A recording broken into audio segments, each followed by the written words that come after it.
Got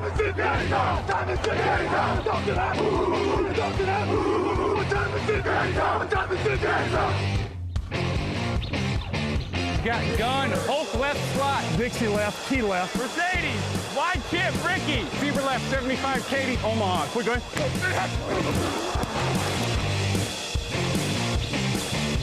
Last play of the game, who's gonna win it? Luck rolling out to the right, dumps it up to Donnie Avery, goal line, touchdown, touchdown, touchdown, touchdown! Hello, bonjour et bienvenue à tous dans l'épisode numéro 465 du podcast Touchdown Actu. Alain Maté, très heureux de vous retrouver. À mes côtés cette semaine, une nouvelle fois pour débriefer tout ce qui s'est passé en NFL. Raphaël Masmejean est là. Bonjour Raphaël. Salut à tous. Lucas Vola est également là. Bonjour Lucas. Salut messieurs, salut tout le monde. On a déjà le droit de se dire joyeux Noël ou pas? Oui, on enregistre le 21 décembre, tu peux. Ouais, bon ben joyeux Noël à tous alors. Joyeux Noël, pareil. en effet. On a une émission le 23 aussi, donc nous, on pourra le redire le 23 avec Raphaël. On va souhaiter plein de joyeux Noël à tout le monde. Mais en effet, bonne fête de fin d'année à tous et à tous ceux qui sont en vacances d'ailleurs, puisque les vacances scolaires ont commencé. Vous avez des vacances un petit peu, messieurs, non? Bientôt. Bientôt. Bon. Pareil.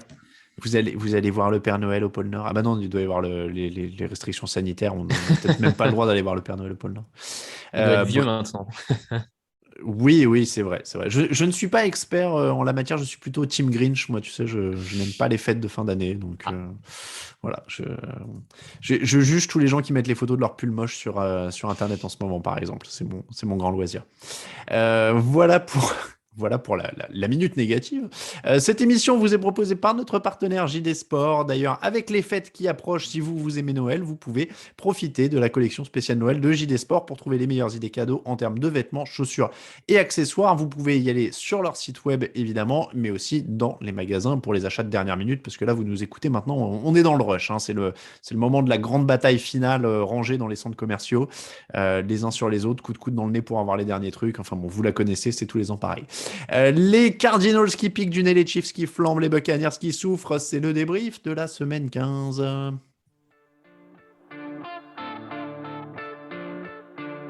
Hey, it's Hunter Renfrow from the Oakland Raiders, and you're listening to the Touchdown Podcast.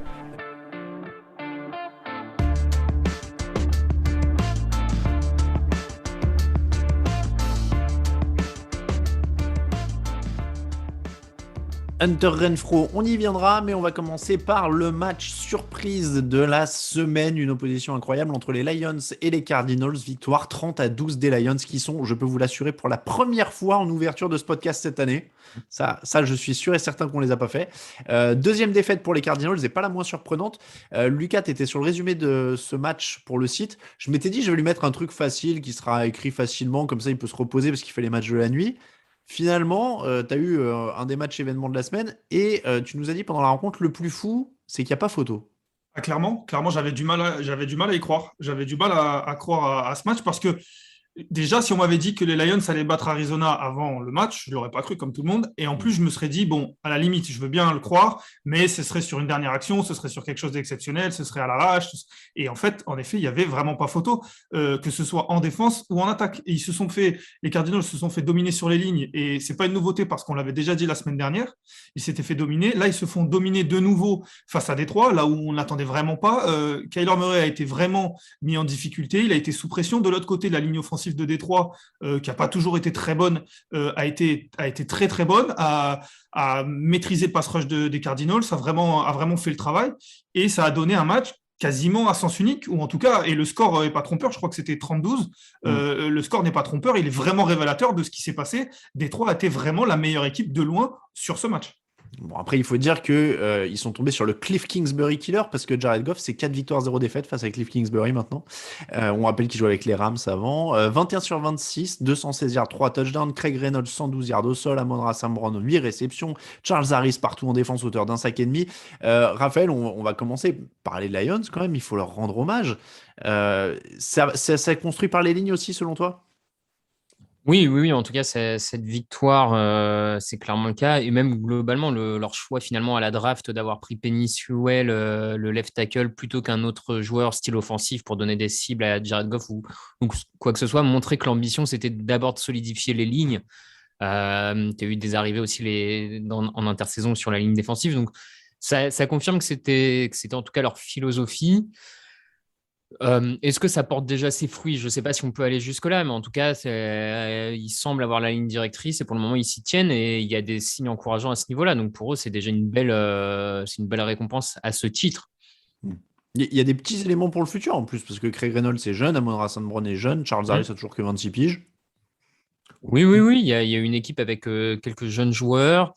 Effectivement, qui peuvent se développer, avec le bon quarterback. Est-ce que ça sera Jared Goff ou pas? Ça sera une autre question encore à trancher du côté de Détroit cette intersaison. Mais ouais, il y a des signes.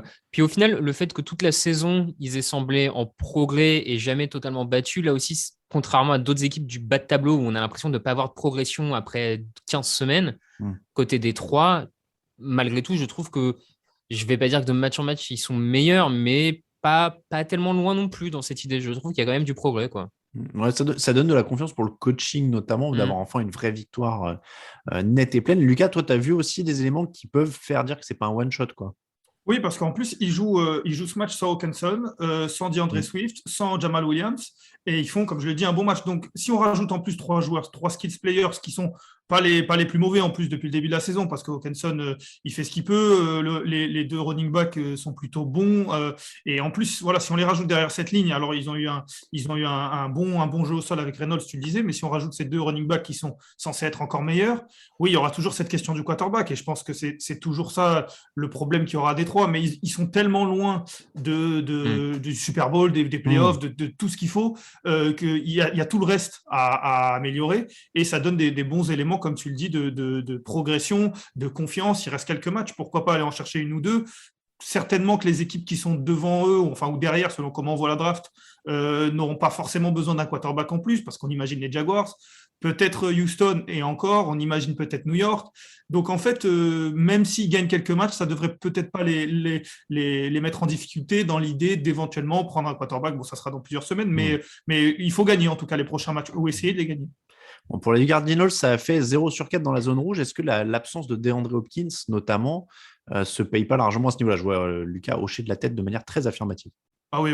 Pour moi, Raph, on dira certainement, je ne sais pas il sera d'accord avec moi, mais pour moi, ça a été vraiment une absence notable. Après, ils auraient pu gagner sans lui, et ils auraient dû gagner sans lui quand on voit l'équipe qu'il y a, mais ça fait peur surtout quand on sait qu'il ne devrait pas être de retour avant le match de NFC, s'ils arrivent jusque-là, la finale de NFC.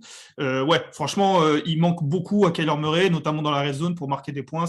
Ça va être curieux sur les prochaines semaines. Ouais. Et Raphaël, d'accord, du coup? Oui, d'accord. Il manque forcément à ce niveau-là. Je pense même qu'il manque sur l'ensemble d'un drive. Il manque un d'Andrew Hopkins qui attire sur lui de la défense, qui a une capacité, et on l'a vu depuis le début de sa carrière, une capacité aussi à faire des réceptions contestées. C'est vrai que Kyler Murray, des fois, pouvait se reposer un peu sur Murray sans forcément se dire sur Hopkins, sans forcément se dire Hopkins est tout seul, mais juste Hopkins va l'avoir parce qu'il sait remporter ces ballons-là. Là, il n'a plus forcément ça. En plus, AJ Green, qui était venu un peu pour être un numéro 2, a une attitude, je dirais peut-être pas jusqu'à nonchalante, mais bon, sur l'interception, il ne se bat pas beaucoup pour empêcher l'interception, par exemple. Enfin, je l'ai trouvé un peu laissé aller. Donc finalement, ouais, il se retrouve un peu en difficulté. Et puis même, donc oui, effectivement, je pense que l'absence de DeAndre Hopkins est vraiment préjudiciable et il faut vite, du côté de Cliff Kingsbury, trouver une solution pour pallier à ça. Après, Edgy Green, c'est plus Edgy Green, quoi, on va dire. Non, mais je trouve qu'il y a une différence entre être un vétéran qui apporte ce qu'il peut apporter et être un vétéran, tu as l'impression que sur certains snaps, il est là un peu semi-touriste, on va dire, tu vois. Bon, voilà. La défense n'a pas fait la différence non plus. C'est vrai qu'elle l'avait fait parfois dans certains matchs. Est-ce qu'il y a des raisons de s'inquiéter maintenant pour les Cardinals? Parce que, évidemment, on a en tête, l'an dernier, ils avaient aussi très bien commencé, ils se sont écroulés, ils ratent les playoffs. Je ne dis pas que c'est pareil, hein, justement, c'est la question. Est-ce qu'il y a des raisons de voir des similitudes, quoi? Sur les lignes, moi, ça m'inquiète un petit peu. Sur les lignes, ça m'inquiète un petit peu parce que c'est pas du one shot. Ils auraient pu passer à travers complètement et on se serait dit bon bah ils sont passés à travers. C'est une semaine. Maintenant, c'est pas évident. Là, peut-être que quand vous écouterez ce match, les Rams auront déjà joué. Ils seront peut-être revenus à égalité avec les Cardinals en tête de cette conférence, enfin de cette division.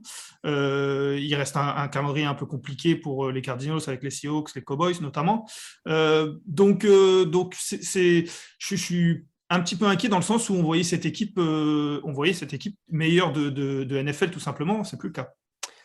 Après, ouais, ça dépend comment ils utilisent un peu, j'ai envie de dire, ces 3 derniers matchs pour se relancer, pas tellement d'un point de vue comptable, parce que sincèrement, même avec 3 défaites, ils ont des chances d'aller en playoff, même en perdant les 3 prochains. Quand tu regardes le 7e en NFC, il y a peu de chances que le 7e en NFC arrive à prendre 3 matchs et déborde les Cardinals. Donc, ils vont aller en playoff, à mon sens. Maintenant, la question, c'est est-ce que dans ces 3 matchs, tu arrives à te rassurer, à relancer une dynamique ou tu continues à t'enfoncer avec des défaites et le premier tour de playoff est dans cette même lignée. Ça fait 2 matchs où ils sont mauvais dans à peu près tous les secteurs de jeu. Faudrait pas qu'ils arrivent en playoff avec 5 mauvais matchs. Voilà, maintenant pour moi c'est là où on va voir si Cliff Kingsbury a pris du coaching ou pas. En fait, pour moi c'est l'épreuve test, elle est là. Colts, Cowboys, Seahawks, les 3 prochains, donc c'est vrai que ce ne sera pas des matchs, matchs faciles. Est-ce que vous les voyez cuits? Est-ce que vous les voyez lâcher ces 3 matchs? Ou 2 ou 3? Moi je vais dire, je pense qu'ils se relèvent et qu'ils en prennent 2 sur les 3. Allez, je suis optimiste. Moi je vais dire Colts, c'est la semaine prochaine. Oui, c'est le match de jeudi. C'est le match de samedi, pardon. C'est le match de samedi. Ouais, c'est pas facile de prendre les Colts maintenant, surtout quand on sait que c'est les lignes leur force. On va en parler peut-être. Ouais, je dirais 1 sur 2 parce qu'ils vont peut-être jouer les Seahawks qui auront besoin de gagner pour rentrer en playoff aussi. Puis non, playoff comme le disait Raph certainement, mais d'aller jouer à Tampa le premier match des wildcards ou recevoir New Orleans, c'est pas la même chose. Ils sont pas cuits, mais ça sent pas bon si je vous écoute en tout cas. Bah, dur à dire. Sincèrement, depuis le début de la saison, on a tellement d'équipes irrégulières qui ont des coups de mou, qui se relancent, qui ont des coups de mou que j'ai du mal à me projeter. Chez eux. Ouais, on est entre le mi-cuit et le pas cuit. Mi-cuit ou pas cuit, mais ils sont pas cuits, quoi, les Cardinals. Non, voilà. Enfin, à mon sens, pas encore. Mais ça marche. Buccaneers 0, Saints 9. Oui, ça fait un score. Je ne sais pas de quel sport d'ailleurs, parce que 9-0, il n'y a pas de.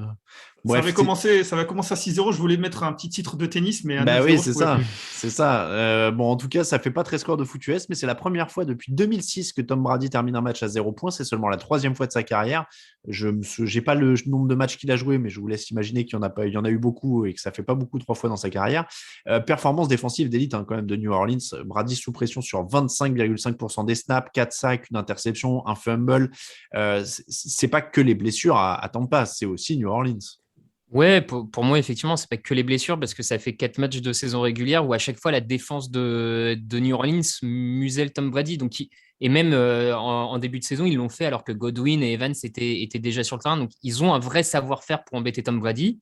En plus, je ne sais pas exactement quelle est la recette parce que quand tu la vois sur le terrain en tant que telle, elle a l'air simple. Il rush Tom Brady à 3 ou 4 joueurs maximum, pas plus de joueurs. Et ça fait la différence. Ce qui est étonnant, c'est que quand d'autres équipes dans la ligue essayent de le faire, ça ne marche pas forcément face à cette ligne offensive de Tampa Bay, en plus qui est loin d'être une des plus mauvaises et qui est globalement solide. Mais face à New Orleans, ça passe toujours. Je sais pas, ça marche. Et franchement, ils masquent pas grand-chose. Il n'y a pas des blitz masqués avec des safety qui arrivent et tout. C'est vraiment Davenport et Cameron Jordan en permanence qui lui rentrent dedans. Et donc, pour moi, il y a une part de pas de mystère, mais bon. La recette, elle est simple en fait. C'est comme tu dis, la recette, on la connaît depuis 20 ans en fait, contre Tom Brady. C'est juste qu'on a l'impression, comme tu le dis, que personne n'arrive à le faire parce que la recette, c'est le saquer. Alors, c'est plus facile à dire qu'à faire. Même quand on le saque pas, c'est lui mettre la pression, le toucher, le sortir de son rythme, l'agacer. On l'a vu agacer, on l'a vu.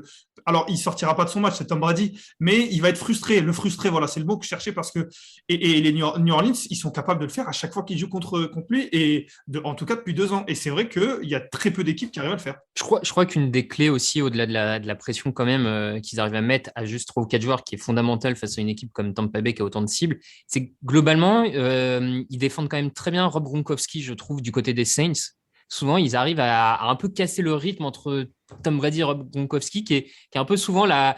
Finalement, quand Brady, ça va un peu plus mal, il a toujours, à minima, Rob Gronkowski avec lequel il a une sorte d'alchimie et d'osmose qui fait qu'il se repose toujours. Et à réussir à casser ça, en plus de mettre la pression, je crois que c'est vraiment le palier un peu plus dur à passer du coup encore. Et là-dessus, la défense que peut faire Malcolm Jenkins sur Gronkowski pendant une partie du match, à mon sens, c'est assez déterminante pour le coup. Oui, je vous remercie pour cette analyse parce que je voulais pas qu'on se limite à oui, mais Chris Godwin, Mike Evans, Leonard Fournette sont sortis sur blessure, ce qui est totalement vrai, hein, mais on a Oui, aussi bien parlé sûr. de Jared Goff qui a gagné un match en lançant à Amon-Ra St. Brown il y a 2 minutes. Donc, a priori, le boulot, il est aussi énormément défensif des Saints, qui n'ont pas beaucoup plus de receveurs, hein, d'ailleurs, au moment où on se parle. Et pas plus de quarterback, surtout pas. Ouais, après, c'est pour ça qu'ils mettent que 9 points aussi. Hein. Voilà, donc, Ouais. Et puis ils jouent face à une grosse défense aussi. donc voilà, il y a une énorme performance défensive. Il y a évidemment ses blessures. Chris Godwin, c'est saison terminée. Mike Evans, Leonard Fournette, ça devrait revenir plus ou moins rapidement. Lavonte David aussi est sorti sur blessure. J'ai moins de nouvelles d'ailleurs sur le diagnostic sur Lavonte David. Bon, ça, évidemment, ça joue. Après, en effet, les Saints ne marquent que 9 points. Donc, il fallait cette performance défensive assez incroyable. Seulement 3 field goals, moins de 200 yards ou à peine 200 yards en attaque. Ils ne peuvent pas tenir. Alors, ils sont sur la route des playoffs, hein, mais ce n'est pas tenable comme style de vie. Non, c'est pas tenable, c'est difficile. Alors après, ils joueront pas la défense de Tampa toutes les semaines parce que faut Non. le dire aussi, Tampa Bay a fait une grosse partie. Parce que, comme on le dit, si Tom Brady avec la performance qu'il fait est encore dans le match jusqu'à quasiment la fin, c'est parce que sa défense, elle l'a mis en bonne position, elle a été bonne. Mais c'est vrai que du côté de New Orleans, en attaque c'est compliqué. Alvin Kamara a bien été maîtrisé. On avait 2 des meilleures défenses contre la course de la ligue et ça s'est vu dans ce match. Donc c'est vrai que New Orleans, ça semble compliqué. Maintenant, ils sont à 2-0 contre Tampa Bay, ils ont battu Green Bay, ils ont battu les Patriots. Contre les grosses équipes, ils arrivent toujours à sortir quelque chose. Je les enterrerai pas.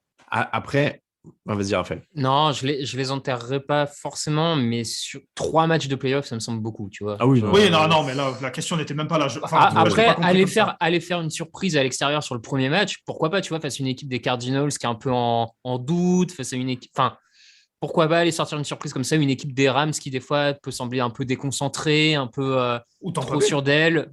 Ouais, voir Tampa Bon, Bay. Mais après, on dit ça, ils sont à 7 victoires, 7 défaites, ils sont 8e au moment où on se parle, donc ils ne sont pas tout à fait qualifiés, mais ils sont dans les trucs, ils sont dans les clous. Après, moi, je suis obligé de. Ça me paraît récurrent, mais c'est un scandale, Tyson Hill, au bout d'un moment. C'est pas un quarterback. À quel moment, moi, je suis désolé, j'ai dit la dernière fois, oui, en quoi ce serait mieux que Trevor Siemian? Je réitère, en quoi c'est mieux que Trevor Siemian? Siemian a un meilleur pourcentage de passes complétées, il a 9 touchdowns et 3 interceptions. Hill, c'est 2 touchdowns, 5 interceptions, et c'est 13 sur 27. Enfin, c'est pas un quarterback. ouais. Là, moi, je comprends plus, quoi. C'est Trevor Siemian ou ils ont fait jouer Nick Mullens, les Browns, hier. Ça me choquerait pas de voir Nick Mullens plutôt que Tyson Hill. Hein. Oui, mais pour le coup, il n'est pas là. Non, mais tu vois ce que je veux dire. Non, mais des quarterbacks un peu lambda comme Nick Mullens ou machin, t'en trouves 3-4 dans la rue en ce moment à chaque fois en NFL. Ils sont interchangeables, des Mike Glennon, des Nick Mullens, des Jake Fromm, des ce que tu veux, tu vois. Un grand blanc qui lance le ballon, il y en a plein. Non, mais... mais voilà. Mais donc, en soi, Trevor Siemian est le Nick Mullens de New Orleans. Je vois pas à quel moment c'est moins bien que Tyson Hill. Hein. Alors là, Oui. Ouais, voilà. On les voyait monter en puissance quand même, les Buccaneers, pour finir sur eux. Finalement, ils sont plutôt en difficulté sur ce match. Est-ce qu'on dit ils jouaient les Saints, donc hop, on met de côté, ou alors on fait quand même un peu attention avec toutes ces blessures, parce qu'au final, bon, la défense fait son boulot et l'attaque est tombée sur une défense qui la maîtrise bien, donc c'est peut-être pas si grave que ça. Moi, je suis moins inquiet, par exemple, que pour les Cardinals. Pour moi, c'est vraiment un match à prendre à part. Maintenant, la blessure pour la saison de Chris Godwin va faire du mal parce que c'était peut-être le meilleur receveur depuis le début de la saison. Statistiquement, c'est le cas déjà. Donc, il faisait beaucoup de bien. Antonio Brown va revenir, mais voilà, il faut voir ce que va donner la santé de Mike Evans, ce que va donner la santé de Leonard Fournette aussi parce qu'il a manqué. Donc, sur la performance, ça ne m'inquiète pas. Maintenant, il faudrait que tout le monde revienne à 100% et j'ai du mal à imaginer Brady faire cette performance toutes les semaines. Ouais, je sais pas non plus. Effectivement, c'est dur à dire. Il retrouve quelques défauts de saison régulière de l'an dernier, un jeu au sol en difficulté. Alors là, oui, il y a la blessure de Fournette et un play calling pas toujours très inspiré, hein, où on force Brady à faire plein de passes en profondeur plutôt que de jouer des petits jeux, de faire des play action, tout ça.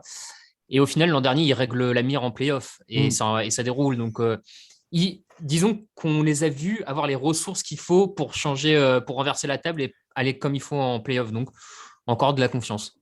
Colts 27, Patriots 17, c'était le match du samedi. Les Colts ont beaucoup couru et ils ont bien défendu en interceptant Mac Jones 2 fois. Est-ce que c'est inquiétant pour les Patriots ou bien ça devait arriver? Ils ont gagné 7 matchs de suite. Bah, voilà, quarterback rookie, de temps en temps, tu vas en laisser un de côté et puis il jouera un peu moins bien. Ouais, moi je le vois effectivement un peu comme ça. Je ne voyais pas New England finir la saison avec une série de 15 victoires, enfin même s'il ne reste pas 15 matchs, mais voilà, enchaîner jusqu'au bout. Ils allaient finir par tomber contre quelqu'un, et là c'était une pure guerre de tranchées. Ils ont perdu cette guerre-là, et à partir de là, quand ils prennent autant de retard avec un quarterback rookie, essayer d'aller chercher le score, il n'a pas encore cette capacité. Il a un play calling qui ne lui donne pas forcément non plus l'opportunité de balancer à tout va pour aller rattraper le score, parce qu'il y a un field goal tapé à un moment plutôt que de tenter une 4e tentative pas trop loin. Enfin, tu vois, il y a des trucs qui montrent que c'est encore un peu. On y va encore progressivement avec Mac Jones, et voilà, je pense que tu as Aaron Rodgers, tu ne coaches pas cette fin de match de la même manière qu'avec Mac Jones. Et c'est normal, mais ça fait partie de la progression de cette équipe. Et c'est pas ce match-là qui fait que tout est acheté, quoi. Enfin, Oui, je suis assez d'accord. J'avais mis les Colts font passer Mac Jones pour un rookie parce que c'est vrai que ce quarterback, par rapport à d'autres rookies, et on ne cesse de le dire chaque semaine, mais il semblait le plus mature. Bon, c'est vrai que dans une saison, c'est quand même sa première saison, même s'il y a Belichick, même s'il y a tout le monde, il va faire des matchs où il va faire des erreurs de rookie. C'est normal, sinon c'est Patrick Mahomes. Et on est d'accord pour dire que ça ne l'est pas pour l'instant. Donc moi, ce que j'ai bien aimé, c'est qu'il s'est repris. Il fait un beau 4e quart-temps. Il part de trop loin, comme l'a dit Raph, mais il fait un beau 4e quart-temps, il met 2 touchdowns. Il n'a pas coulé comme on peut voir d'autres rookies dans la même division notamment. Après 2 erreurs, il n'a pas été mauvais. Mais tu sais quoi, quand bien même, d'ailleurs, rookie ou pas rookie, mais je crois qu'en NFL, avec la parité qu'il y a cette année, 7 matchs de suite, il y a un moment où tu peux faire un mauvais match, même sans être rookie, en fait. On a vu des bureaux, on a vu même un Rodgers ou un machin de temps en temps passer au travers et puis lâcher un match. Donc, ouais, bien. Ça me choque pas, en fait. T'as raison. Puis c'est quand même à noter, si je me trompe pas, c'est sa première interception en red zone de la saison. Donc ça montre quand même que jusque-là, il était très propre, que voilà, c'est un rookie. Forcément, il y a un moment en red zone, il allait finir par lâcher une interception dans un match. Enfin, bon, rien d'inquiétant à mon sens dans la marge de progression de cette équipe, quoi. J'allais dire, on n'a pas appris grand-chose sur les Colts. Je ne sais pas si c'était sur ça que tu voulais embrayer. Ouais, je voulais embrayer parce qu'on parle de quarterback. Moi, sur les 2 équipes, le quarterback qui m'inquiète le plus, il est en face. Oui, il est en face. Il y a 5 passes complétées, je crois, sur 12. Ouais, 12. 5 sur 12. Ouais. Il y a une interception. Il y a 2-3 interceptions qui sont manquées par les Patriots et c'est leur faute, bien entendu, mais les passes sont vraiment pas belles. Et puis, on a un coach, Raph parlait du play calling, qui ne fait plus confiance du tout à son quarterback. Alors, c'est sûr que c'est plus facile quand on a une ligne offensive qui est incroyable et quand on a un Jonathan Taylor, on donne la balle au coureur plus facilement. Mais quand même, je veux dire, au bout d'un moment, ils auraient pu mettre... Ils ont tremblé jusqu'à la fin parce que le Frank Reich ne fait plus confiance à Carson Wentz. Et franchement, je ne peux pas vraiment l'en blâmer. Il est inquiétant. Ah, il est... Oui, vas-y, Raphaël. Non, vas-y, je te laisse. Non, mais j'allais dire, en effet, clairement, c'est aussi pour ça que je relativisais le statut de rookie d'en face tout à l'heure, parce qu'en effet, je voulais aller là-dessus aussi. Il n'y a pas besoin d'être rookie pour être problématique. Ouais, Carson Wentz, 5 sur 12, 57 yards, un touchdown, une interception. Et on sent qu'il est vraiment là s'il y a besoin d'un mec pour lancer, si Taylor n'est pas dedans, quoi. Et le touchdown, encore, c'est cadeau. Hein. C'est les fameux touchdowns où c'est un jet sweep. C'est pas une passe. Ouais. Raphaël, tu avais quelque chose à ajouter sur Carson Wentz? Non, sur Wentz, rien du tout. Effectivement, c'est son incapacité à lancer qui permet aux Patriots finalement d'y croire quand même un tout petit peu malgré l'avance prise. Et sans le coup de génie, on va dire, de Jonathan Taylor, où le moment où les Patriots se rapprochent, où il sort cette course de plus de 50 yards, où tout se joue sur ses appuis parce qu'il a Hightower qui lui arrive dessus et il change de direction au dernier moment pour lui casser les chevilles. sans ça, à mon avis, les Pats ont une vraie possibilité de revenir, quoi. Après, moi, c'est là où je trouvais qu'on n'en apprenait pas beaucoup sur les Cardinals, c'est qu'ils sur leur qualité, un match énorme de Jonathan Taylor et tout ça. Mais moi, ça reste la même inquiétude au sens où il y a un moment où ça s'arrêtera. C'est-à-dire que ton coureur plante pas 180 yards par match en playoff, encore moins 3 ou 4 fois de suite. Ça paraît dur. Parce que tu. Moi, je me suis noté, je suis désolé, je te coupe, mais ça me fait penser quand même aux Titans de 2019. Hein. Oui, mais les Titans Oui, mais qui perdent en finale de conf. Ce que je veux dire, oui. Là, je parlais d'aller au bout. Tu peux pas aller au bout avec ça, quoi. Ouais, mais je pense que si on est les Colts aujourd'hui, on est content d'aller en finale. Alors, ils diront jamais ça, on n'est jamais content de perdre. Mais si on leur dit au début de la saison, vous allez en finale de conférence, je pense qu'ils signent tout de suite. Si l'objectif, c'est ça, d'accord. Mais ce que je veux dire, c'est que tu passeras 1 ou 2 matchs de playoff max comme ça. Et attention, Tannehill n'est pas aussi mauvais que, c'est ça. que Carson Wentz. Je vois ce que tu veux dire, Lucas, mais j'avais quand même, moi, le sentiment quand les Titans là, font cette finale AFC, qu'il y avait un peu plus de solutions aériennes avec Tannehill, A.J. Brown et beaucoup de play action, tout ça. C'était un peu stéréotypé même par moment, mais j'ai l'impression que les Colts n'ont pas encore fait ça. Ah ouais, c'est très très dur de comparer Tannehill à Carson Wentz. Hein. Ouais, mais par exemple, la ligne offensive, et pour le coup, la ligne offensive des Titans était très forte. Mais les Colts, là, sur ces matchs-là, et ça fait plusieurs semaines qu'on le voit, Taylor, il gagne déjà 4-5 yards sans avoir déjà fait du Taylor. Et ensuite, il fait du Taylor, c'est encore mieux. Mais tu vois, regarde les Ravens, regarde les Titans ces dernières années. C'est-à-dire qu'il y a un moment, il y a un coach qui va blinder la boîte, l'autre, il va se voir lancer et ce sera fini. Après, ce qui est intéressant, c'est que je trouve, malgré tout, qu'en AFC, à l'heure actuelle, il n'y a pas de grosse défense contre la course. Non. Ils ont un coup à jouer là-dessus parce qu'ils auraient été en NFC avec la défense des Saints, des Buccaneers, qui défendent extrêmement bien la course. Ça aurait été peut-être un poil plus... Là, il y a peut-être de quoi aller gratter. Et puis, ils sont pas sûrs de finir deuxième de cette division. Alors, ils ont un match en moins par rapport aux Titans, on va en parler tout à l'heure. Les Titans jouent les 49ers. Alors, il faut beaucoup de choses, mais s'ils finissent champions de leur division, qu'ils reçoivent un match, ils vont pas être au Super Bowl, mais ils peuvent. Moi, j'ai pas envie de les jouer en playoff. Disons qu'ils viennent officiellement de lâcher un premier tour pour Carson Wentz, parce que ça s'est officialisé avec le nombre de snaps qu'il a joué. Et pourtant, j'ai l'impression qu'ils auront le quarterback le plus flippant des playoffs AFC a priori sur les qualités de jeu. Je n'ai pas la liste définitive, mais à mon avis, il y en aura peu dans lesquels le coach a moins confiance. Chargers 28, Chiefs 34. Superbe match du jeudi, victoire en prolongation pour les Chiefs, égalisation en fin de match et touchdown de la victoire pour Travis Kelce. Cette fois, on peut dire qu'ils sont de retour, parce qu'on tâtonne là, avec notre pudeur de gazelle, comme dirait l'autre, depuis 3 semaines. Est-ce qu'ils sont de retour, pas de retour, etc. Bon, là, quand même. Ouais, ça y ressemble clairement de plus en plus. Il y a toujours 2-3 petits défauts chez Patrick Mahomes qu'on ne voyait pas, qui m'embêtent un peu. Il y a notamment cette 4e tentative devant la red zone où il lance une passe au sol. Enfin, il lance un truc dégueulasse qu'on n'avait pas l'habitude de voir. Et voilà, donc tu as toujours ces petites choses-là. Mais effectivement, quand tu arrives à trouver Travis Kelce, quand tu arrives à enchaîner des passes comme ça, Tyreek Hill fait un match monstrueux. Et la défense, elle prend... un certain nombre de points parce que l'attaque en face est très très bonne, mais elle fait aussi un nombre de blocs impressionnant. Il y a 4 stops en red zone, il y a un fumble forcé. Enfin, la défense, elle fait le boulot. Enfin, je veux dire, c'est ce qu'il faut en fait face à une équipe comme les Chargers. Il faut les limiter en dessous de 30 points. Après, c'est à ton attaque de faire la différence, quoi. Enfin, c'est sûr que la défense a bien fait son boulot aussi. Il y a 410 yards à la passe pour Patrick Mahomes. Moi, je les trouve toujours ultra dépendants de Kelce et Hill, mais au bout d'un moment, t'es dépendant de tes stars. Mais c'est vrai que pour eux, mais c'est vrai que pour eux, c'est hypertrophié quand même la dépendance à une cible. Surtout Kelce, je trouve, parce que il fait pas une mauvaise saison. Il a été présent, mais Kelce, on le disait la semaine dernière, et je pense qu'on l'a énervé d'ailleurs, parce qu'il a fait 190 yards. Mais je trouve que c'est vraiment parce que au final, en début de match, il fait pas un match. Moi, j'ai vu ce match après avoir vu les stats. J'ai vu qu'il avait fait 190 yards. Je me suis dit qu'on va le voir partout tout le temps. Et en fait, il arrive vraiment en fin de match où il est incroyable, il faut le dire. Mais au final, il y a 13-14 au bout de 9 minutes de jeu. Enfin, alors qu'il ne reste que 9 minutes de jeu. Et l'attaque des Chiefs n'a pas encore explosé. Et là, quand on arrive à retrouver Kelce, comme le disait Raph, et qu'en plus on a Tyreek Hill, et qu'en plus on a Patrick Mahomes, et là, ça redevient, et je trouve que du coup, le facteur X, c'est vraiment lui pour moi. Un mot quand même sur ces quatrièmes tentatives qui ont été le débat du lendemain, notamment dans la rédaction, sur Twitter, partout dans le monde, dans les bars, enfin tout le monde ne parlait que de ça. Que pensez-vous de l'avis de Raphaël Masmejean sur les quatrièmes tentatives? Raphaël est à 2 doigts de lancer une émission Twitch. Est-ce que tu es fixé sur le nom? Parce qu'on était parti sur des trucs assez baroques. Moi, j'avais proposé quatrième tentative parce que c'était ton leitmotiv, mais tu étais plus parti sur un boomer versus woke. Alors, je sais pas si tu es toujours là-dessus, ça pourrait t'attirer des ennuis, mais mais ça va ramener du monde sur la première émission, voilà, je pense. avec la campagne présidentielle et tout, là, à mon avis, t'es pas mal. Donc, bref, plus sérieusement, 2 sur 5 sur les quatrièmes tentatives pour Brandon Staley. Faut mourir avec ses idées. Moi, c'est ce que j'ai défendu dans le fauteuil.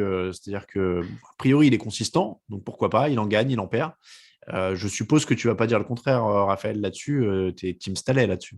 Non, je vais pas dire le contraire parce que je me suis replongé dans le match de semaine 3 où les Chargers ont battu les Chiefs un peu à la surprise générale. Et dans ce match-là, par 2 fois, Brandon Staley joue des quatrièmes tentatives alors qu'ils sont en position d'un field goal. Et ça fait des touchdowns au bout. Et à la fin de ce match, toutes les réactions après, la presse, nous dans le podcast, c'était c'est un génie, c'est un nouveau coach. Voilà, il a compris comment il faut battre les Chiefs.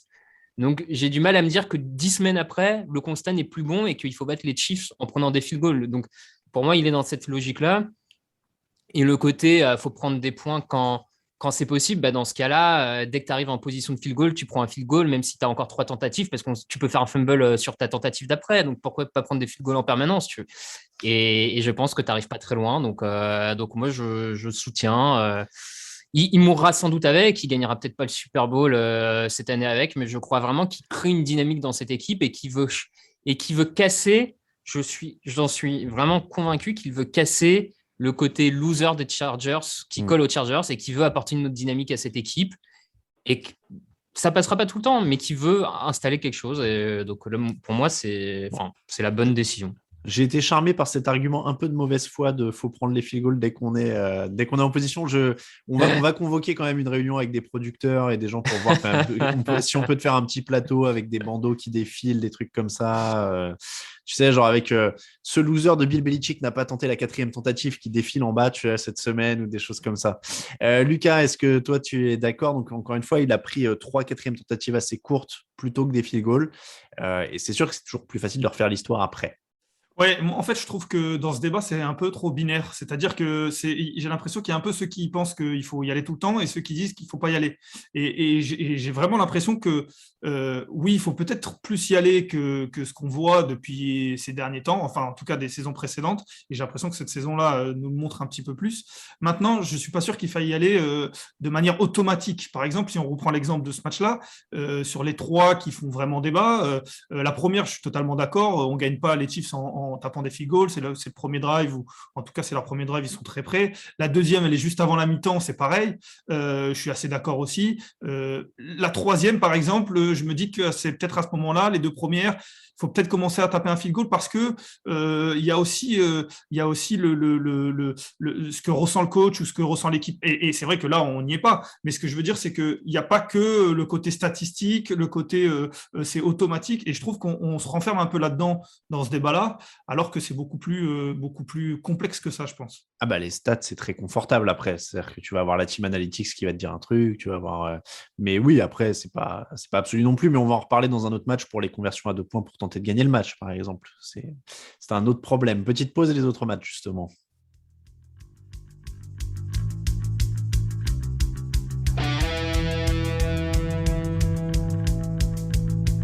Actu, analyse, résultat, toute l'actu de la NFL, c'est sur touchdownactu.com.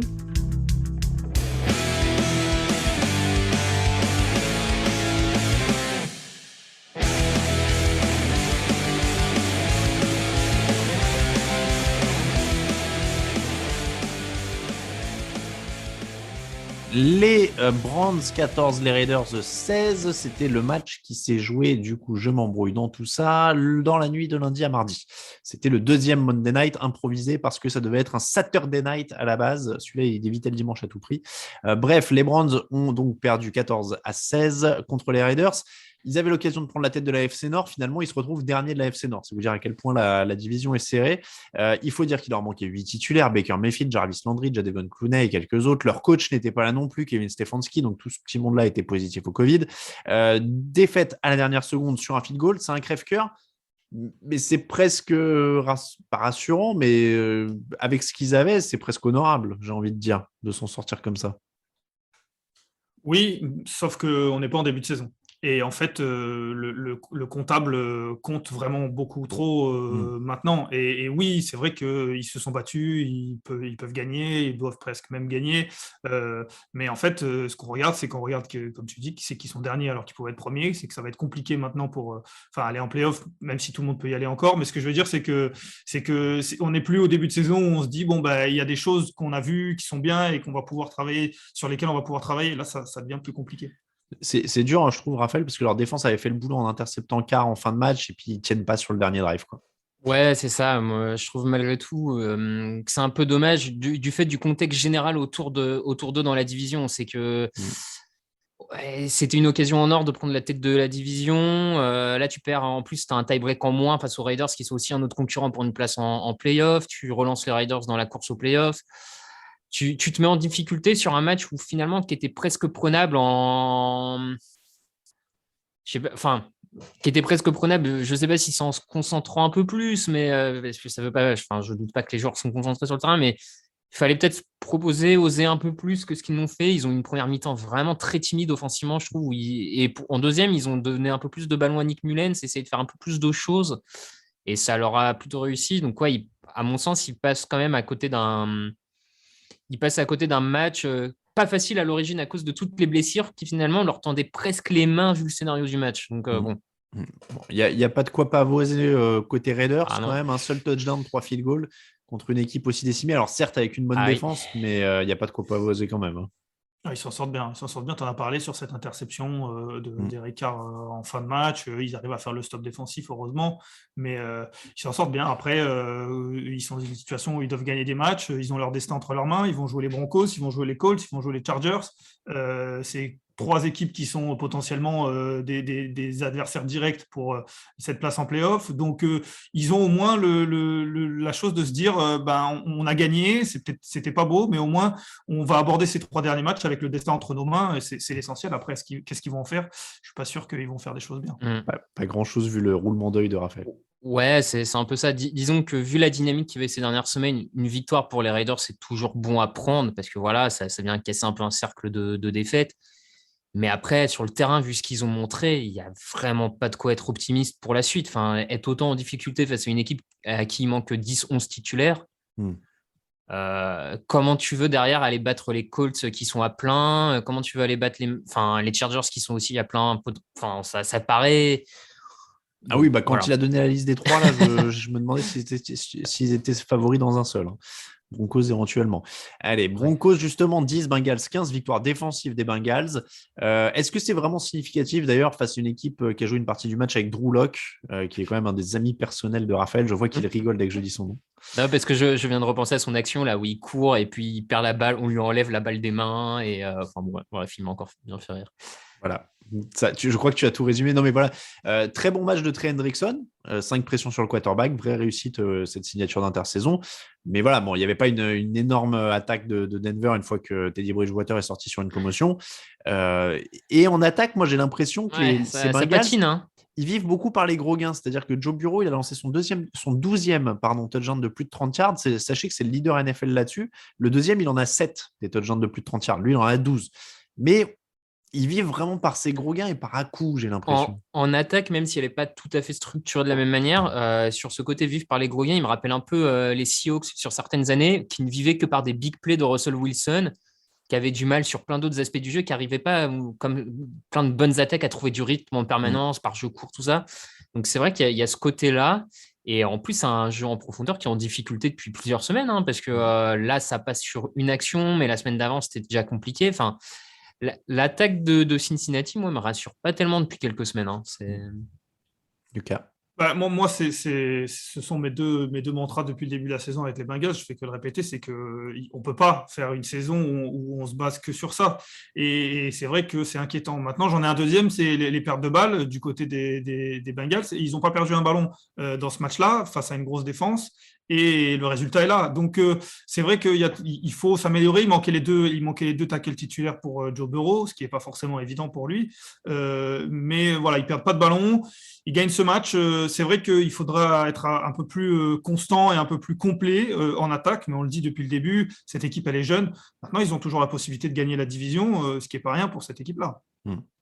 Les Steelers 19, Titans 13, encore une victoire défensive des Steelers, 4 ballons arrachés, les Titans limités 1 sur 4 dans la zone rouge. Moi, je vous le dis tout de suite, TJ Watt, c'est défenseur de l'année parce qu'il fait gagner des matchs, quoi. C'est-à-dire que là, c'est même plus des stats, des machins, c'est qu'il fait gagner des matchs, quoi, à cette équipe.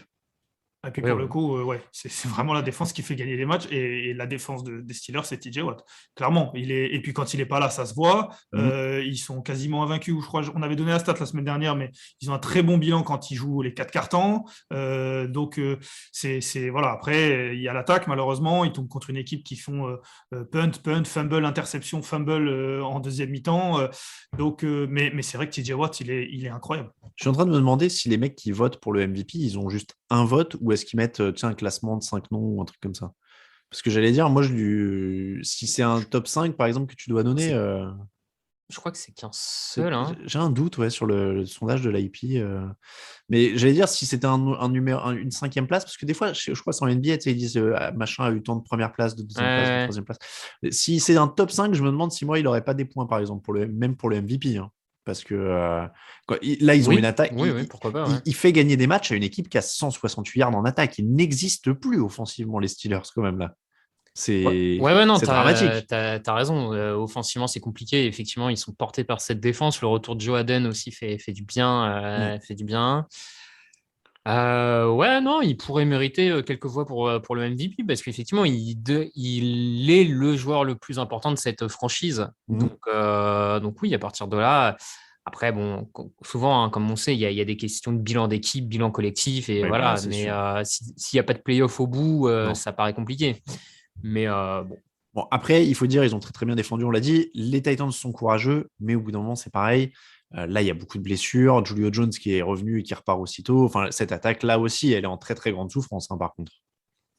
Oui, elle est en grande souffrance. Après, certes, il y a des blessés, on le disait, Derrick Henry, AJ Brown, Joe Jones qui est revenu, qui est reparti. Maintenant, il y a des choses qui me font dire du côté des Titans, notamment les pertes de balles. Je crois que c'est une des équipes qui perd le plus de ballons dans la ligue. Et pour moi, et notamment des fumbles, il y a eu 2 fumbles en deuxième mi-temps. Les fumbles, ça a beau ne pas être AJ Brown, normalement, un fumble, tu es un receveur en NFL, tu es un running back en NFL, c'est une des premières qualités que tu dois avoir. Et même le plus mauvais, il est censé l'avoir. Donc, ce que je veux dire, c'est que déjà, être limité en attaque, si en plus il y a des pertes de balles qui s'ajoutent, ça commence à devenir très compliqué. Et pour moi, ça, c'est pas l'effet des blessures.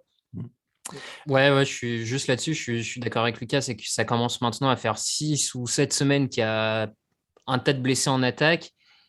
Il y a un moment où aussi Tannehill devrait commencer un peu à trouver d'autres solutions malgré tous les blessés et le niveau de l'attaque devrait un peu progresser malgré les blessures. Sauf que depuis plusieurs semaines, le niveau de l'attaque est toujours le même et il est en difficulté. Donc là-dessus, c'est peut-être ce que je trouve un peu dommage par rapport à ce que Tannehill montrait sur ses 2-3 premières saisons à Tennessee, quoi.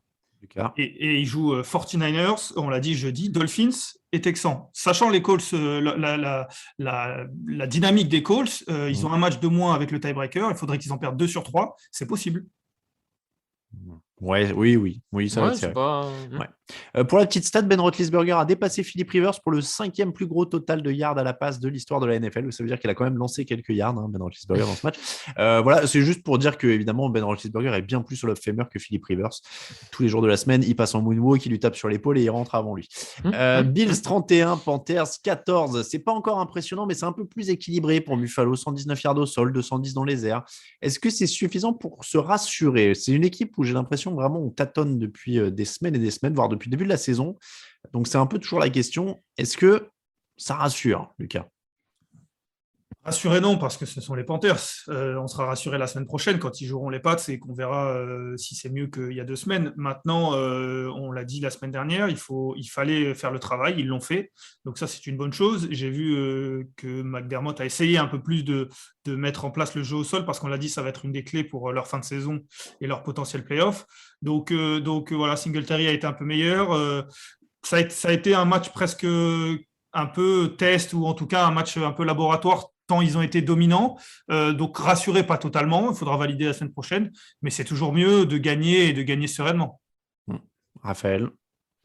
Écoute, grosso modo, comme Lucas. C'est pas Non, que j'ai mais pas envie d'en parler, mais c'est que oui, je vois pas Après- trop quoi ajouter. Après, on va en reparler largement jeudi, puisque ce sera l'affiche de la semaine, le Bills Patriots, qui sera décisif. Moi, je suis pas sûr qu'ils finissent devant les Patriots encore, hein. Ça reste, voilà, c'était les Panthers en face, ils ont fait ce qu'ils avaient à faire. Mm. Mais il n'y a rien en attaque côté Panthers, hein. Cam Newton, bon, c'est déjà c'est plus Superman, deux, il n'y a pas grand-chose autour. Donc là, face à la défense des Bills, même sans Tredavious White, c'était pas trop compliqué. Mais Je sais pas si vous avez vu l'image de. J'y pense parce qu'on parlait de quarterback du côté des Panthers. L'image d'après-match où Matt Rhule est allé serrer dans ses bras et parler longuement avec Mitch Trubisky. Voilà, je dis rien, je dis ça. ouais, mais attends, il l'a jamais coaché. Si. Bah, du coup, je sais pas, mais en tout cas, ils avaient l'air de beaucoup se parler. Donc, bon, Ok. Ah bah, et c'est le pas de côté supplémentaire de l'année prochaine, ça. t'imagines? Ah là là, incroyable. Bridgewater, Darnold, Trubisky, quoi, le truc. Mais en fait, du coup, tu fais que baisser d'ailleurs. À part si Trubisky se révèle meilleur que Darnold. Oui. Ouais, c'est Après, vrai. C'est pas impossible. Faire pire que Newton, c'est difficile en ce moment, les gars. Oui, c'est vrai. Mais là, c'est. Ah Ouais, ouais. oui. T'imagines. Là, quand on parle souvent de la. C'est quoi la quarterback zone là, Ah, le purgatoire des Le purgatoire, voilà. Ouais. Là, quand tu enchaînes Bridgewater, Darnold, Newton, Trubisky, il y a ta photo dans le dictionnaire à côté de la définition, hein. Ravens 30, Packers 31. Quel match de Tyler Huntley! 28 sur 40, 215 yards, 2 touchdowns, 13 courses pour 73 yards et 2 touchdowns. Un seul punt pour les Ravens dans ce match. C'est pas mal pour un joueur non drafté contre une défense du top 10. Ouais. Une défense du top 10. Hein. Donc, Raphaël, impressionné par la doublure de. Ouais, de Lamar Jackson. forcément, comme tu dis, vu le contexte, tout ça, sortir un match pareil avec une équipe de Baltimore en plus qui a plein de blessés sur la ligne offensive, qui a plus ses coureurs numéro 1 et 2. Enfin, donc vraiment, il est allé chercher le match avec ses qualités. Donc ouais, gros match, clairement de sa part. Je regrette même presque qu'il lui ait pas donné totalement le ballon sur la deuxième tentative de conversion à 2 points, sur une petite course appelée, designée. J'aurais presque trouvé ça plus intéressant. Mais Tu rappelles un truc, en effet, que j'aurais dû préciser peut-être dès le début. La dernière tentative à 2 points, puisque les Ravens sont marqués en fin de match. Et s'ils ont un point de moins que les Packers, c'est parce qu'ils n'ont pas pris l'extra point. Ils ont tenté de convertir à 2 points pour gagner. Est-ce que ça se tentait, Lucas? Ils étaient plutôt chauds et Huntley aussi, après tout. Ouais, mais non. Non.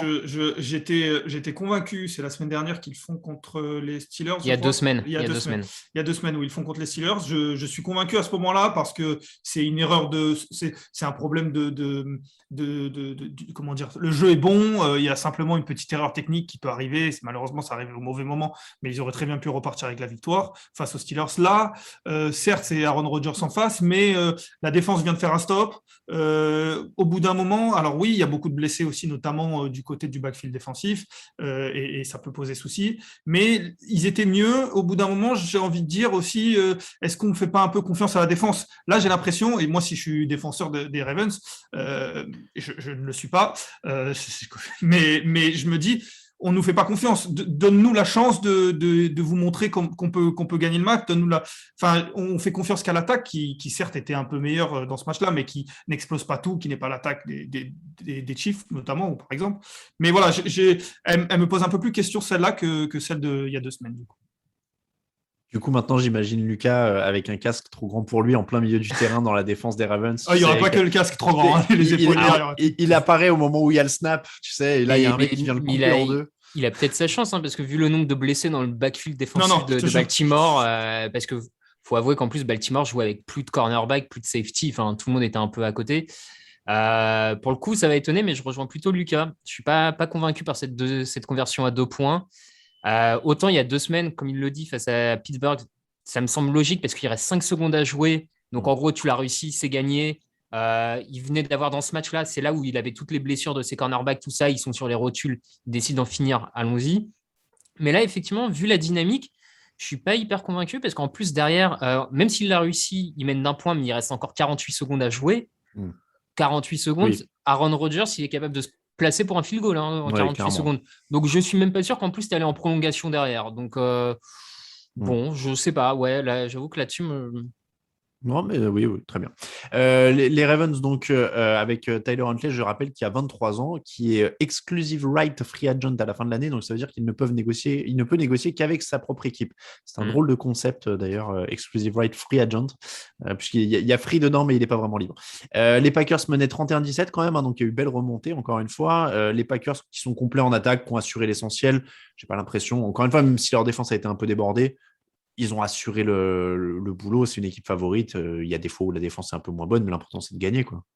Oui, et puis surtout cette semaine, quand on voit les Cardinals qui perdent, on voit les Buccaneers qui En perdent, plus. ils passent premiers, et maintenant ils sont, comme ils disent les Américains, ils sont dans le siège du passager, et ils n'ont plus qu'à faire le boulot. Alors, c'est pas facile, mais ils peuvent finir le travail. On fait pas tous les scénarios en playoff encore parce qu'il y a toujours 28 équipes, je crois, officiellement en lice. J'ai vu Mais la justement, stat, justement matin. pour les Ravens, la semaine dernière, vous m'avez un petit peu rayonné, messieurs, je l'ai encore en travers de la gorge, mais les Ravens, ils sont 8e, je crois, là, Ouais. en AFC. Si Lamar Jackson ne revient pas, attention, ils sont pas sûrs d'être qualifiés. Hein. Ah non, mais moi, je me suis dit que je parle plus de scénario playoff avant la semaine 17, de toute façon. Ouais, maintenant, il y a trop de possibilités, trop de matchs. Donc, on va attendre. 49ers 31, Falcons 13. En voilà une autre équipe d'ailleurs qui est dans la course au playoff qu'on n'attendait pas à un moment de l'année. 5 passages dans la zone rouge, un seul touchdown pour les Falcons. En attaque, les 49ers sont déroulés 400 yards. Bon, match efficace. Encore une fois, là, les Niners sont à fond dans ce qu'ils font, hein, maintenant. J'ai vu d'ailleurs, alors j'aurais dû la lancer tout à l'heure, mais j'ai vu, comment il s'appelle, Ross Tucker, qui a un podcast américain, qui disait sur Twitter, les Colts sont les 49ers de l'AFC. Mais donc, du coup, là, on parle dans le style. Non. Bon, alors là, non. Enfin, je sais pas. Enfin, si c'était dans le côté dynamique positive, Il y a ça aussi, pourquoi ouais, pas. je pense. Ouais. Dans le style, 49ers, t'as Kittle, Ayuk, Deebo Samuel. C'est vrai. Ils sont Alors, où ces mecs-là à Indianapolis? alors, plus dans la dynamique d'une équipe qui est quand même à la pas limite, ouais. facile à prendre en ce moment dans sa conférence. Ouais, peut-être plus. Ouais, c'est ça, qu'à la main chaude totale. Ouais. Et ouais, là-dessus, ouais, plutôt. Ouais. Bon.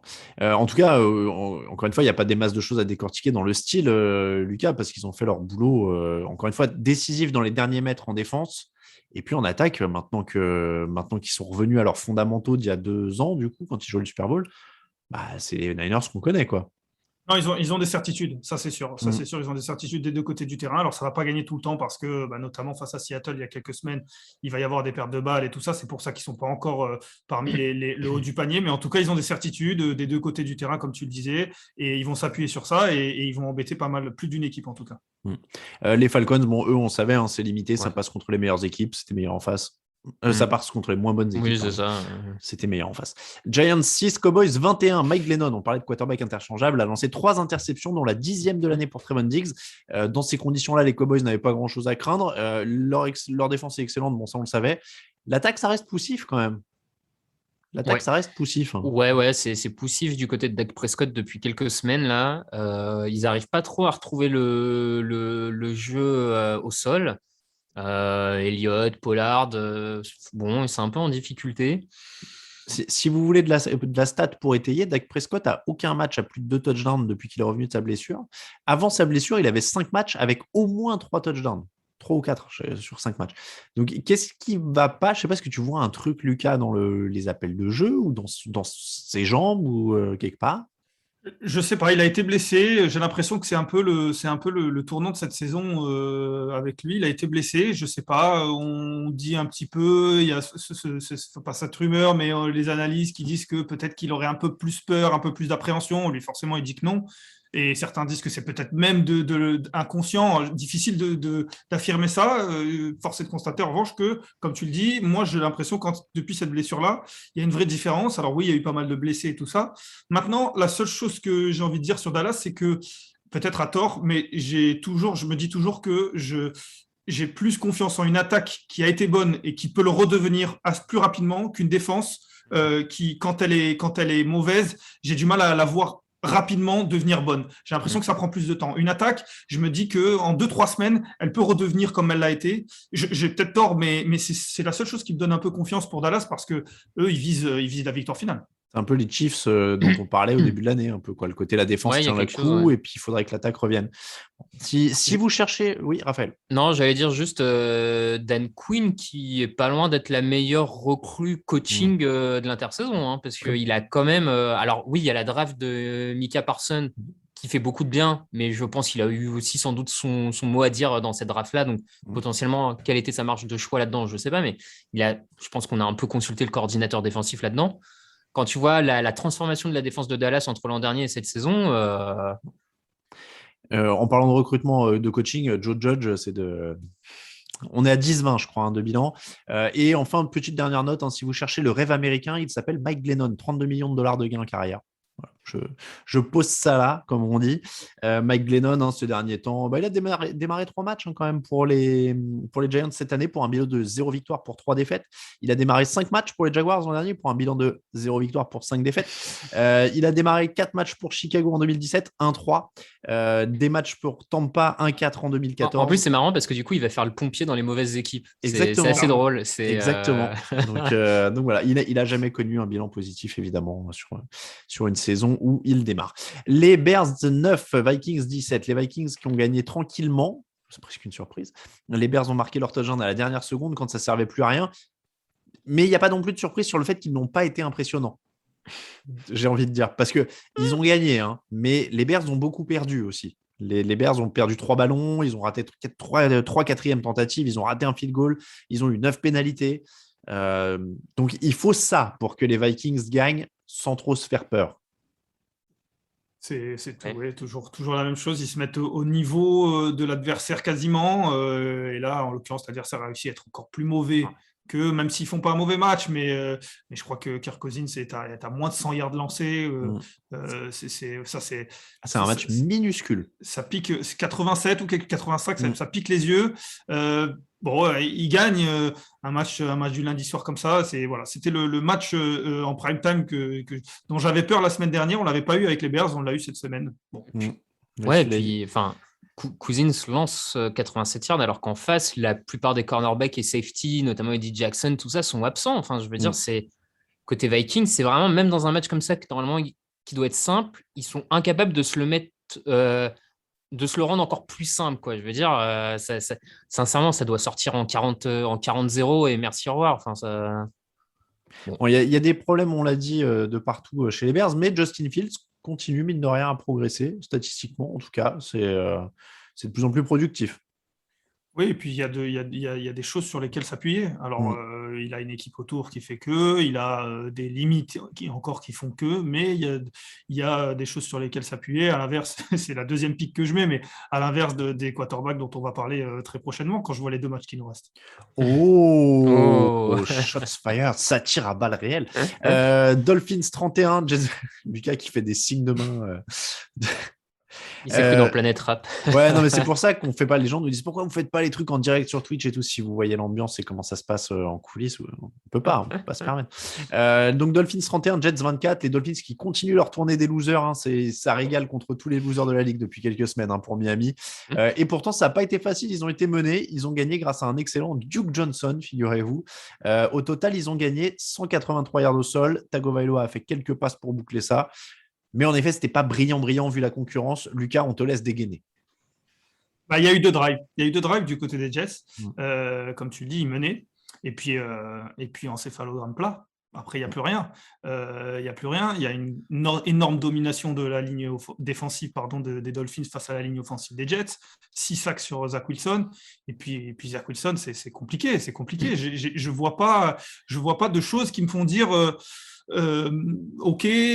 cette saison, voilà, j'ai mis assez de tirs, donc je vais vous laisser éventuellement soit mesurer, soit. Il y a un truc qui est significatif. Je sais plus pour quelle équipe là tout à l'heure on parlait de confiance dans le quarterback. Mike Lafleur, le coordinateur offensif, il a fait. C'est quoi tous les trick plays qu'on a pour qu'il touche pas le ballon en fait? Ok, on va tous les utiliser. Parce qu'il y a eu du trick play, hein. Il a été imaginatif et tout, mais tu te dis, on sent qu'il n'a pas super envie que le mec lance le ballon là. Donc, Et puis quand tu es obligé d'en arriver là, alors soit tu es un génie parce que tu le fais, mais soit aussi c'est parce que on a des limites et il va falloir qu'on invente des choses. Ça me rappelle les Patriots il y a 2 ans quand Brady était dans sa dernière année et qu'il n'y avait aucun joueur qui était capable avec Brady de faire de bonnes choses. Et donc ils essayaient d'inventer McDaniels, essayaient d'inventer des choses pour gagner des yards. Attends, ça fait donc 2 matchs de suite sans touchdown à la passe pour Zach Wilson. Et donc, il a lancé un grand total de 2 touchdowns sur les 6 derniers matchs. 2e choix de la draft. Et ouais, c'est beau. Alors, je veux bien qu'il soit mal entouré, tout ça, que Peyton Manning en 98, tout ça, mais Non, c'est compliqué. C'est un peu flippant quand même. C'est flippant. Ouais, c'est flippant à tout niveau, mais c'est pas la seule chose flippante à New York, hein, parce que les Jets, qui d'habitude défendaient globalement bien le sol, se font exploser au sol. Enfin, c'est vrai. Il n'y a quand même pas grand-chose qui fonctionne cette année à New York. Donc, et on sait la propension. On sait comment ça peut vite partir en cacahuète à New York. Donc, Saleh, il va devoir se. Ouais, c'est vrai que c'est pas. Est-ce qu'ils sont en pire position que les 2 équipes dont on va parler là? Il y a débat. Hein. Il y a débat. Pire position qu'Houston, je suis même pas sûr. Aujourd'hui, maintenant, et je vais peut-être regretter totalement ce que je vais dire. Je ne sais pas si je ne prends pas Davis Mills plutôt que Zach Wilson. Je pense aussi. Alors justement, on va y arriver. Jaguars 16, Texans 30. C'était le match de la draft aussi, hein, puisque c'était des quarterbacks draftés face à face. Victoire assez nette des Texans. Et Davis Mills, qui en effet avait sincèrement l'air du meilleur rookie sur le terrain cette semaine, dans ce match-là à minima. Est-ce qu'ils ont quelque chose pour la suite pour Houston? Parce que, en fait, je vais vous dire ça. Moi, la semaine dernière, j'avais vu Davis Mills a fait un match correct et je voyais les rumeurs sortir sur des sites ricains. Ils vont le garder l'année prochaine, comme ça, ils draftent du lourd partout autour. Et je me disais, ouais, bon, ça va, ils ne vont pas s'enflammer pour un match. C'est un mec du 3e tour. Et je vais vous dire qu'après ce match, je me suis dit, après tout, pourquoi pas? S'il n'y a pas de quarterback qui est si fort que ça, puisque ça a l'air d'être la tendance qu'on entend de la team draft de TDA qui nous dit qu'il n'y a pas d'énorme quarterback premier tour. Comme Trevor Lawrence ou Zach Wilson, c'est ça? Voilà, par exemple. Ce Davis Mills, il était en effet plutôt honnête sur ce qu'il a eu à faire. Sur les débuts de match, quand c'est scripté en plus et tout, il exécute proprement. Pourquoi pas, quoi. Mais je crois que c'est un peu le sens de ce qu'on avait dit la semaine dernière avec Lucas, hein, d'ailleurs, que ça ne nous semblait pas incohérent pour Houston de repartir l'an prochain avec Mills, parce qu'ils sont tellement loin d'être ils sont vraiment pas une équipe à un quarterback prêt de faire quelque chose. Donc, je veux dire, à partir de là, construis jusqu'à trouver ton quarterback qu'il te faut, et ça peut l'être parce que 3e tour, il y en a eu récemment des quarterbacks pris au 3e tour qui ont réussi. Tu sais pas, on en trouve quoi. Russell Wilson, c'est un Russell Wilson tour, notamment. Non. Cousins, je me demande s'il n'est pas 3e. 3 ou 4, ouais, quelque chose comme ça. Tu vois, je veux dire, si Houston, dans cette période de transition avec Watson, il se trouve un quarterback pendant quelques années du niveau de Cousins, je pense pas qu'il crache tout de suite dessus. Donc, c'est sûr. Mais ouais, je trouve il y a une belle maîtrise en fin de première mi-temps, par exemple, pour aller chercher le field goal. Moi, j'ai trouvé ça plutôt pas mal pour un joueur qui a très peu de matchs dans une équipe très mauvaise. À chaque fois, on dit les autres, ils sont mal entourés. Bon, Davis Mills, il ne peut pas dire qu'il est super bien entouré, a priori. Il se débrouille avec Brandon Cooks, mais pas beaucoup plus. Donc moi, je suis plutôt convaincu. Je trouve que c'était une des belles leçons de ce match. Après, pour le reste, l'attaque des Jaguars, c'est un seul touchdown face à une des pires défenses de la ligue. Donc, il n'y a pas eu d'effet viré Urban Meyer, hein, clairement. Il y a eu un peu plus de jeu au sol. Il y a eu un peu plus de jeu au sol. Mais c'est vrai que c'est resté assez limité. Juste, à moins que tu aies un truc à rajouter sur les Jaguars, Raphaël. Non. Non, j'allais dire, par contre, pour Davis Mills, il faut peut-être quand même commencer à chercher quelque part l'effet Tyrod Taylor. Parce que Tyrod Taylor est dans l'effectif des Browns. Baker Mayfield fait un bon début de carrière en relais. Tyrod Taylor se fait percer un poumon par un médecin de l'équipe. Bam, Justin Herbert explose. Et là, Tyrod Taylor se fait sortir. Davis Mills a l'air d'un rookie convenable. Donc, si vous voulez drafter, prenez d'abord Tyrod Taylor à la free agency. Ce serait mon conseil. C'est un très bon incubateur de talent, Tyrod Taylor. Petite note quand même avant de passer au top flop. On vous rappelle qu'on enregistre le mardi soir et que, exceptionnellement, à cause des reports Covid, il y a 2 matchs dans la nuit de mardi à mercredi, donc celle qui arrive pour nous. Rams, Seahawks, Eagles, Washington. On s'occupera des débriefs de ces matchs dans l'émission de jeudi, donc vous n'aurez pas trop longtemps à attendre pour les entendre. Voilà pour la petite note de service. On passe au top et au flop.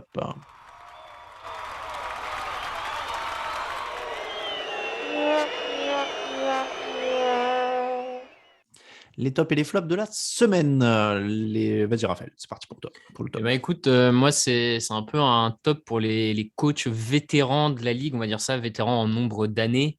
Et je pense notamment à Mike Tomlin et John Harbaugh qu'on a parfois critiqués par le passé parce qu'ils ne sont pas toujours allés au bout alors qu'ils avaient des grosses équipes. Des fois, il y a eu des choix un peu conservateurs, des choix un peu étonnants. Mais in fine, quand tu compares avec tellement de franchises défectueuses dans la ligue, je pense aux deux équipes de New York, aux Texans, aux Jaguars, et je trouve que ça montre aussi à quel point le coach est quand même fondamental pour créer quelque chose dans une franchise.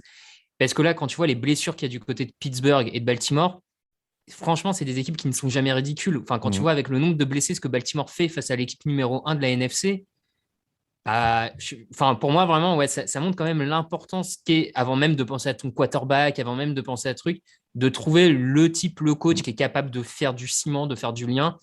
Et donc, je pense que je sais qu'il y a beaucoup de fans des Steelers, des fois des Ravens, qui critiquent un peu leur coach parce qu'ils sont énervés après un résultat, ils sont énervés après un choix, mais je crois qu'ils ne mesurent pas totalement la chance que c'est d'avoir des coachs aussi solides, en fait, en NFL. Après, moi, je vais dire, j'ai souvent critiqué Tomlin. Je trouve qu'il pourrait avoir un plafond un peu plus élevé avec les effectifs qu'il a eu à un moment, mais il a en effet un plancher très très haut. C'est ça, il a un plancher haut, quoi. Enfin, je veux dire. Et pour certaines franchises défectueuses, enfin, moi, je sais, enfin, sincèrement, je suis les Jaguars, j'envoie 2 premiers tours pour récupérer Mike Tomlin en coach et construire quelque chose. Enfin, ah ouais, c'est chaud là. Mais non, mais parce qu'il faut à un moment, il te faut un coach sérieux, un constructeur, et c'est des équipes. Tous les 2 ans, ils changent de coach et ne trouvent pas les bons. Et il y a un moment, essaye de piquer un bon, en fait. Je sais pas, tu vois. Enfin, moi, j'ai envie de te dire, même sans aller dans la reconstruction, mais tu donnerais un coach solide comme ça aux Vikings, tu vois, qui les mettrait en ordre de bataille. Aussi, ouais. Oh, ouais, il serait beaucoup plus haut, hein, il serait beaucoup plus consistant. Lucas, ton top. Ben, moi, je vais abonder dans le sens de Raph d'une manière un petit peu différente. Mon top, c'est Dennis Allen, le coordinateur des New Orleans Saints, qui a pris la place de Sean Payton sur ce match face aux Buccaneers parce que Sean Payton avait le Covid. Et c'est lui qui a appelé les jeux, c'est lui qui a tout fait dans ce match comme un head coach, tout simplement. Il a très bien fait, on en a parlé, on ne va pas revenir dessus. Il a délivré une super performance en tant que coach. Et je pense aussi que ça vient du fait que, comme le disait Raph, Sean Payton, qui fait partie des coachs, en tout cas, moi, je le mets dans la catégorie des coachs dont vient de parler Raph, c'est-à-dire des gens qui sont capables de bâtir, de créer une identité dans une franchise, d'avoir un ciment. Et ça va sur les joueurs, ça va sur le practice squad, et ça va aussi sur les coordinateurs qui sont autour. Alors forcément, on s'entoure de coordinateurs de talent, mais aussi on arrive à faire progresser ces coordinateurs, et on le voit sur les coachs de légende. Et quand on voit ce qu'est capable de faire Dennis Allen avec le matériel qu'il avait, certes, ça a été très impressionnant face à une des meilleures attaques de la ligue, si ce n'est la meilleure attaque statistiquement. Donc voilà, c'est à la fois un top pour lui, à la fois un top pour Sean Payton, et peut-être qu'on ne le reverra pas à New Orleans l'année prochaine. Allen qui a déjà été head coach aux Raiders de 2012 à 2014.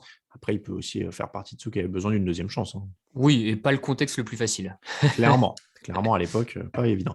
Moi, mon top, c'est une action, mais c'est la réception à une main de DJ Moore sur une conversion à 2 points pour les Panthers, qui était un petit bijou, mais je pense que comme c'est une conversion à 2 points, c'est peut-être aussi moins mis en avant. Ça aurait été un touchdown, je pense que ça aurait beaucoup plus tourné, et je vous la conseille si vous la retrouvez sur les réseaux sociaux, la chaîne de la NFL ou truc comme ça. Un petit bijou, cette réception à une main. Puis j'en place une petite pour Davis Mills quand même. J'étais sur ce Texan Jaguars sans trop d'espoir pour le résumé. Il m'a mis quand même un peu de baume au cœur, donc je suis content. Je me dis peut-être, je pourrais dire plus tard, j'ai vu Davis Mills quand il était comme ça. J'ai vu le match fondateur de sa légende. Quand il était tout petit, et maintenant il gagne des titres avec Houston, et j'étais là. Moi, je regardais quand il jouait les Jets ou les Texans, j'étais là. Lucas, allez, vas-y, Lucas, on te laisse commencer pour les flops parce que c'est toi le sniper aujourd'hui. Moi, le sniper, du coup, je vais pas être très original, mais pour moi, c'est Zach Wilson et Trevor Lawrence. Allez, on les met tous dans le même sac, messieurs. Voilà, on fait un tarif groupé. Vous reprenez tout ce que je viens de dire, toutes les piques que j'ai lancées depuis le début de l'émission, parce que pour moi, c'est pour un premier et un deuxième tour. Voilà, il y a même pas on n'a pas beaucoup parlé de Trevor Lawrence, par exemple, mais il a un drive pour gagner le match, par exemple, dans ce match contre Houston. Il le fait pas. Il n'y a pas de moment signature, comme on peut le dire, qui est une traduction un peu pas vraiment très bonne de l'anglais, mais qui fait dire que il y a quelque chose, on voit quelque chose. Alors, ils l'ont eu certainement à la fac, et c'est pour ça qu'ils sont là. Malheureusement, la fac, moi, je ne la regardais pas attentivement, donc j'en vois toujours pas. D'accord. Raphaël. Oui, non, pardon, ça m'a fait perdre le fil de ma pensée. Donc, je te laisse faire ton flop parce qu'il faut que je le retrouve. D'accord. Raphaël, il a trouvé un collègue qui aime pas la fac, qui a médit sur la fac, il était hypnotisé. Non, c'est pas ça, c'est juste que je la suis pas attentivement, donc je peux pas affirmer des choses sur leur passé. Donc je vois que quand ils sont là. Je te rejoins complètement. Hein. Moi, j'ai pas vu Trevor Lawrence et Zach Wilson jouer et ça fait à la fac et ça fait 15 semaines que je me dis, mais vraiment, vous êtes sûr? Il n'y a pas eu d'inversion là. D'ailleurs, ceci étant dit, remarque sur Davis Mills, on m'a fait remarquer dans la rédac, je crois que c'est Victor Roulier qui m'a dit qu'il était recrue numéro 1 au lycée, mais qu'il a été très blessé en fait quand il était à la fac. Donc voilà, il y avait visiblement un talent qui était déjà là, même s'il a été sélectionné plus loin. Écoute, mon flop, du coup, Raphaël, si tu me laisses commencer. Alors, je préviens, j'ai pas de haine contre lui ou quoi que ce soit, c'est juste que ça m'a fait rire. Alors, c'est pas vraiment un flop, mais c'est la rage de Tom Brady dans la défaite que j'ai trouvé quand même assez chimiquement pure. Et ça m'a fait vraiment plaisir parce que vraiment, moi, j'étais avec lui. C'est-à-dire que j'ai vécu probablement ma pire journée de fantasy football. Quand je me suis réveillé lundi matin, j'étais comme lui, tu vois. Genre, j'aurais fracassé la tablette pareil, j'aurais insulté mon adversaire pareil, tu vois. Donc voilà. Donc moi, je me sentais vraiment avec lui et j'ai rien contre. Ça fait partie du personnage et j'aime bien qu'il y ait des personnages en NFL, donc je n'ai absolument aucun problème avec ça. Mais ça me fait trop rire qu'il soit aussi rageux que ça après tout ce qu'il a gagné et tout. C'est un rageux de base, comme Michael Jordan, il n'y a aucun problème là-dessus. Hein. Ça fait partie de leur personnalité, mais ça me fait trop rire. Ça me fait trop rire qu'il soit à insulter le banc adverse, à casser des tablettes et tout. Enfin, et je t'ai dit, moi, je me sentais juste, j'étais avec lui, quoi. Je me disais, j'ai quasiment fait pareil avec mon téléphone le matin quand j'ai allumé l'appli Fantasy de Yahoo, là. Et puis, je me suis rappelé que moi, j'avais du carrelage et qu'il n'y a personne qui allait ramasser derrière moi. Pas le même salaire. Et qu'il allait falloir que j'en rachète un. Et j'ai fait non, je ne vais pas le faire. Mais donc voilà. Et j'ai même pas insulté mon adversaire comme quoi. Raphaël, ton flop. Mon flop, oui, non, mais en fait, c'était une évidence. C'est les Cardinals. Il y a 2 semaines, je fais le malin en disant que c'est l'équipe chaude de la NFC, qu'on leur manque de respect. Ils gagnent avec Colt McCoy, tout ça, c'est bon. Et puis 2 semaines après, voilà, les mecs font plus rien. Kyler Murray a l'air largué, tout le monde est largué. Voilà, merci les gars. J'aime bien quand on a des avis comme ça et qu'en 2 semaines, on passe pour des abrutis. Ça fait toujours plaisir. Donc, merci Arizona. Beaucoup de défaites pour la suite. Non, mais c'est bien, on va rajouter un truc sur les points de chaîne Twitch parce qu'on avait mis qu'au bout de 30 000 points, les gens ils pouvaient demander à ce que je maudisse leur équipe. Maintenant, on peut rajouter une récompense à 50 000 points où tu t'occupes d'une équipe aussi. Ouais, écoute, allez. On t'invitera dans le fauteuil, tu pourras maudire des équipes en direct et tout ça. Bon, après, c'est très très haut, il faut 30 000 points de chaîne et je n'ai absolument aucune idée de comment les gens peuvent les obtenir. Donc, peut-être qu'un jour, il y a quelqu'un qui demandera, mais je ne sais même pas quand. Voilà donc pour l'épisode numéro 465 du podcast Jeune Actu, l'émission qui vous a été proposée par notre partenaire JD Sport. Avec les fêtes de Noël, n'oubliez pas, vous avez encore un petit peu de temps pour aller chercher la collection spéciale Noël de JD pour trouver les meilleures idées cadeaux en termes de vêtements, chaussures et accessoires. On remercie tous ceux qui nous écoutent et on remercie tous ceux qui nous soutiennent sur Tipeee. N'hésitez pas à les rejoindre. On remercie Renaud Mest, Genati, Antoine, Greenslot et Bertrand. J'en profite d'ailleurs, quelqu'un a posé la question sur Twitter. Si vous hésitez entre vous abonner à la chaîne Twitch et donner sur Tipeee, vous pouvez préférer Tipeee. La commission est beaucoup moins élevée sur Amazon. Enfin, sur Amazon, c'est lapsus, mais donc Twitch fait partie d'Amazon. Donc, Jeff Bezos se sucre 50% de ce que vous donnez. Tipeee prend 7%. Voilà, je vous laisse apprécier la différence au niveau de la commission. Mais donc, pour ceux qui ont posé la question, je vous le dis. Et puis, en plus, il y a des contreparties cool qui sont physiques sur Tipeee. C'est-à-dire que vous recevez vraiment des trucs, alors que sur Twitch, c'est juste des malédictions, mais je ne garantis pas. Après, idéalement, si vous avez un abonnement Amazon Prime, on fait les deux. On donne via Tipeee le vrai don et l'abonnement Amazon, vu qu'il existe déjà, Oui, voilà, parce que vous avez un abonnement gratuit inclus dans votre abonnement Amazon Prime, donc vous pouvez évidemment vous abonner à notre chaîne. C'est toujours ça de sans rien payer de plus. Voilà, vous pouvez faire les deux, évidemment. Tu fais bien de le rappeler, Raphaël. Mais je donnais cette info-là parce que la question avait été posée, en effet, de gens qui se demandaient lequel était plus avantageux pour nous. Donc, on est transparent. Le plus avantageux, c'est Tipeee. Oui, Raphaël? Non, j'allais faire une blague sur Jeff Bezos. Les gens très riches, Jeff Bezos, mais je vais la garder pour moi. Sors de ce corps, Philippe Poutou. Allez, et ben on vous remercie de nous suivre. Twitter @TDActu, Facebook @TDActu, Instagram @TouchdownActu en entier, @Elvola pour Lucas sur Twitter, @Raphaël_TDA pour Raphaël, @AlainMattei pour moi-même. Toute l'actu de la NFL, c'est sur tdactu.com, twitch.tv/tdactu, donc aussi si vous voulez vous abonner maintenant pour le fauteuil. Preview jeudi avec Raphaël. À très bientôt. Ciao, ciao. Les meilleures analyses, fromage et jeux de mots, tout sur le foutu est en TDActu. Le mardi, le jeudi, tailgate au risotto, les meilleures recettes en TDActu. Fumble pour JJ Watt, Bismuth pour Marshall Lynch, Procast Global Beckham, Tom Brady quarterback, calé sur le fauteuil, option Madame Irma, à la fin on compte les points et on finit en requin.